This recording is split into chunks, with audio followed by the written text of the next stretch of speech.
Bonjour à tous, aujourd'hui on va en savoir plus sur le métier de chargé d'indemnisation. Quand on entend indemnisation, on se dit tout de suite que c'est la personne qui va décider des montants que l'assurance va verser en cas de sinistre. Et bien on va découvrir que c'est beaucoup plus que cela, et que les aspects humains y prennent une grande place. Je vous propose de rentrer dans le vif du sujet avec Sylvie et Michel qui nous racontent leur quotidien. Notre travail consiste à prendre en charge des dossiers corporels et matériels aux enjeux à la fois financiers et humains de nature plus ou moins complexe. Notre priorité, c'est d'être attentif aux besoins de la victime et d'assurer, dans le respect des règles d'octroi bien entendu, la réparation de son préjudice, soit par le versement d'une indemnité, soit par la fourniture d'une prestation de service. Cela peut aller d'une aide ménagère à un programme de réinsertion professionnelle, voire même lorsque la victime va se retrouver en fauteuil roulant après un accident, un aménagement de son domicile. Avec un exemple concret, c'est encore plus clair. Dans le cas d'un accident de la circulation dans lequel un conducteur est blessé, j'interviens auprès de lui afin de recueillir un maximum d'informations sur les circonstances, la nature des blessures, la situation professionnelle et familiale. Cette visite se fait à domicile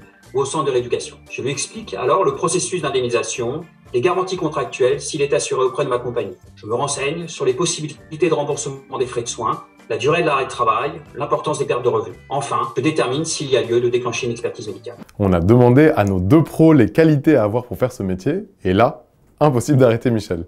Mon métier a deux facettes, bouger physiquement et se bouger intellectuellement. Il faut innover, trouver des solutions pour faire avancer ces dossiers. Certains se règlent rapidement lorsque la victime a peu de séquelles.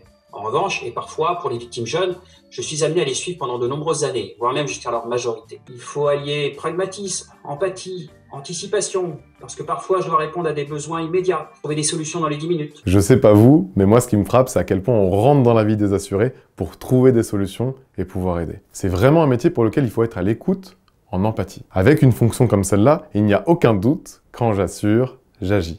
Pour ceux qui ne le savent pas encore, toutes les infos sur les métiers de l'assurance sont sur j'assuremonfutur.fr, donc n'hésitez surtout pas à y faire un tour.